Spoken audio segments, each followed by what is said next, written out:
সমুদ্রের অনেক গভীরে থাকা ক্রিয়েচারগুলি কেন সমুদ্রের বাইরে চলে আসছে। সাউথ অস্ট্রেলিয়াতে ডেড ওয়েলস পাওয়া গেল, আবার ইন্টারনেটে এখন একটি ভিডিও অনেক বেশি দেখা যাচ্ছে যেখানে ডিপ সিয়ে থাকা একটি অ্যাংলার ফিশ সারফেসে দেখা যায়। এমনিতে অ্যাংলার ফিশকে আগেও সারফেসে দেখা গিয়েছে, কিন্তু মৃত অবস্থায়। এই প্রথমবার কোনো জীবিত অ্যাংলার ফিশকে উপরে চলে আসতে দেখা যাচ্ছে, আর উপরে এসে কিছু টাইমই বেঁচে ছিল। কিন্তু এই ইনসিডেন্ট নিজের মধ্যে অনেক বেশি মিস্টিরিয়াস। মেক্সিকোতে ওর ফিশ দেখা গেল, এটা ওই ফিশ যেটা জাপানের সুনামির আগে দেখা গিয়েছিল। এই ফিশকে ডুমসডে ফিশও বলা হয়।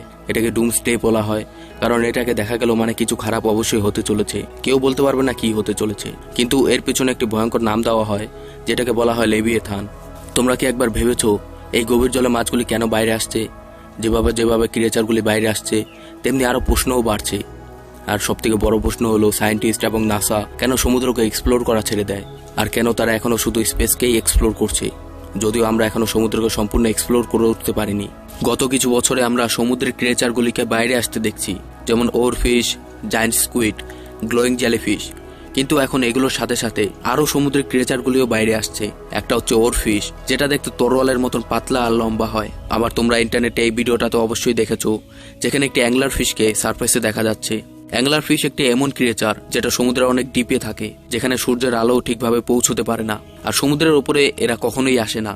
আবার কেরালার এই ভিডিওটা দেখো যেখানে একসাথে এত ফিশ সারফেসে দেখা যাচ্ছে। এখন কেরালাকে এটা বলা যেতে পারে যে যখনই এত ফিশ সারফেসে আসে তাহলে হতে পারে আশেপাশে কোনো প্রিডিয়েটর আছে, যেমন আর্থকুয়েক বা কোনো ন্যাচারাল ডিজাস্টার হতে পারে।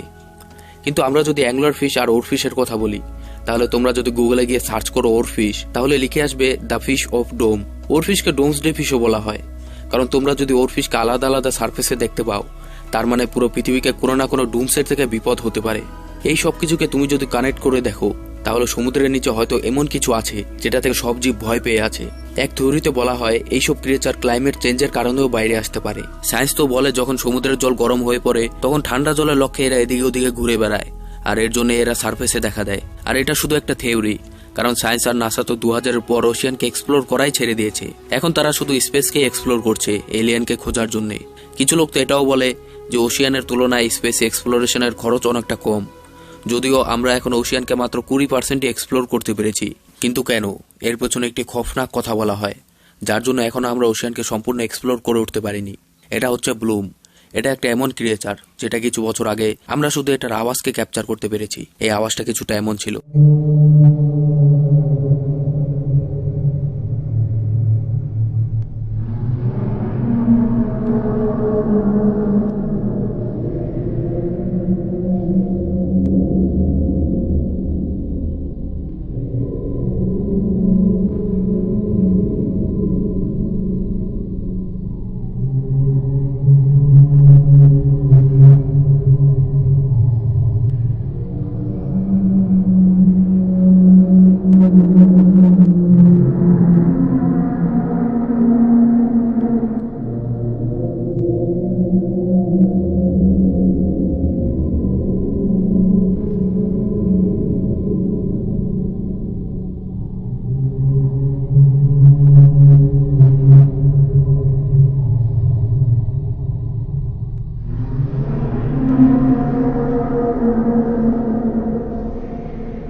আর এই আওয়াজ সমুদ্রের ভেতর থেকে রেকর্ড করা হয়েছিল।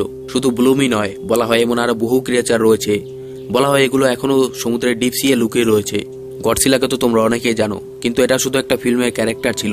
কিন্তু এমন বহু ক্রিয়েচার রয়েছে যেগুলো হিস্ট্রির বুকে সবসময়ই এর নামগুলি মেনশন করা হয়েছিল, যেমন ক্র্যাকেন। বলা হয় ক্র্যাকেন একটি বড় জায়ান্ট স্কুইড যেটা একবারে যে কোনো শিপকে ডুবাতে পারে। তারপর হচ্ছে মেগালোডন। এটা একটি 60 ফিটের প্রাচীন শার্ক যেটা এখনকার সবচেয়ে বড় রেকর্ডেড ক্রিয়েচার ছিল। অনেকে এটাও বলে যে মেগালোডন এখন বিলুপ্ত হয়ে গিয়েছে, আবার অনেকে এটাও বলে যে এটা এখনো ডিপসি এর মধ্যেই জিন্দা রয়েছে। আর নিন্নেনের কথা তো তোমরা অনেকেই শুনেছো, আন্টার্কটিকা থাকা একটি অদ্ভুত আকৃতির হিউম্যানের মতন দেখতে ক্রিয়েচার যেটা জলের স্রোতের মধ্যে ঘুলিয়ে মিলিয়ে যেত। কিছু লোক এটাকে এলিয়েন বলে, আবার কিছু লোক বলে যে এটা এখনো আনডিসকভার্ড রয়েছে। কতগুলো সেলার্স তো এটাও বলেছে যে তারা নাকি জায়ান্ট সি সার্পেন্টস আর গ্লোয়িং সি ড্রাগনকেও দেখেছে।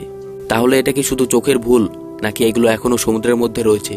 আমি যতগুলো ক্রিয়েচারের কথা বললাম এগুলো কোনো না কোনো বইয়ে অবশ্যই মেনশন রয়েছে, কিন্তু একটা ক্রিয়েচার এমনও রয়েছে যেটা রিয়েলিতে এক্সিস্ট করতে পারে। এটা ট্রেসেস তুমি গুগল আর্থেও দেখতে পাবে। অনেকে বলে এটা গুগল আর্থে চায়নার সামনে দেখা যায়, আমি এই ক্রিয়েচারের কথা এর জন্য বলছি কারণ এটা একটা এমন ক্রিয়েচার যেটা অনেক বইয়েই মেনশন রয়েছে, যেটা হয়তো তুমি কখনো পড়েছো বা হয়তো কখনো তুমি ফিউচারে পড়বে। এই ক্রিয়েচারটার নাম হলো লিভাইথান। এটা অনেক বড় একটা সি মনস্টার। শোনা যায় লিভাইথান এই পৃথিবীর সবচেয়ে বড় প্রাণী। এটা এতটা বড় যে একবারে হাজার হাজার শিপসকে গিলে নিতে পারে। লিভাইথানের হওয়ার প্রুফ সব হিস্ট্রি বুকে মেনশন আছে। এখন প্রশ্ন আসে, লিভাইথান আসলে কি? দেখো, লিভাইথান হলো একটি প্রাচীন সামুদ্রিক রাক্ষস। এটা শুধু একটা গল্প বা কল্পনা নয়। লিভাইথানের হওয়ার প্রুফ অনেক ধর্মগ্রন্থ ও পুরাণেও বলা রয়েছে, আর কতগুলি রিলিজিয়াস বুক যেমন বাইবেল, ইহুদি, ইসলামিক ধর্মেও এই ব্যাপারে বলা রয়েছে। এটা একটা এমন ক্রিয়েচার বা রাক্ষস যেটা বলা হয় সমুদ্রের ভিতরে ডিপ সি এর মধ্যে থাকে। এখন বলা হচ্ছে যে লিভাইথান নাকি জেগে যাচ্ছে। যত সব ফিশগুলি বাইরে আসছে সব এই লিভাইথানের জেগে যাওয়ার জন্যই তো নয়। এখন আমাদের একটু আন্দাজ হচ্ছে যে কেন এই ফিশগুলি সমুদ্রের বাইরে চলে আসছে। হয়তো কোনো বড় ডিজাস্টার হতে পারে, বা ডিপসি এমন কিছু খারাপ চলছে, বা হতে পারে কোনো বড় কান্ট্রি বা সায়েন্টিস্ট সমুদ্রের মধ্যে এক্সপেরিমেন্ট করছে, বা পুরনো কোনো ক্রিয়েচার জেগে যাচ্ছে। যতক্ষণ আমাদের হাতে কোনো প্রমাণ আসছে না, আমাদের এভাবে বিশ্বাস করাটা ঠিক হবে না। আবার আমাদের কাছে অন্য কোনো প্রুফও নেই, তাহলে এটা ভুল নাও হতে পারে। আবার এটা কারণ হতে পারে যে সায়েন্টিস্টরা এই ওশিয়ানকে এর জন্যই এক্সপ্লোর করা ছেড়ে দিয়েছে। হয়তো তাদের মাননা এটাই যে কিছু রহস্য সমুদ্রের নিচেই ডেবে থাকা উচিত। এখন ডিপ সি এর এই ক্রিয়েচারগুলি বাইরে আসে একটি ওয়ার্নিং নাকি কোনো মিস্ট্রি, এটার উত্তর তো আমরা ততক্ষণ দিতে পারবো না যতক্ষণ আমরা এটাকে এক্সপ্লোর না করছি। তোমরা কি চাও এই জিনিসগুলোকে এক্সপ্লোর করা হোক আর পৃথিবীর সামনে এই রহস্যগুলিকে আনা হোক, নাকি কিছু জিনিস লুকিয়ে থাকাই ভালো? তোমাদের মতামত কমেন্ট বক্সে অবশ্যই জানিও। তোমরা যদি আমার চ্যানেলে নতুন হও তাহলে আমার চ্যানেলটাকে সাবস্ক্রাইব করে নিতে পারো, যাতে এই সব মিস্টেরিয়াস কথাগুলি এবং ওয়ার্ল্ডে কি কি হচ্ছে না হচ্ছে এই সব ব্যাপারে সব থেকে আগে জানার জন্য। এবং ভিডিওটা ভালো লাগলে ভিডিওটাকে একটা লাইক করো এবং বন্ধু বান্ধবের মধ্যে শেয়ার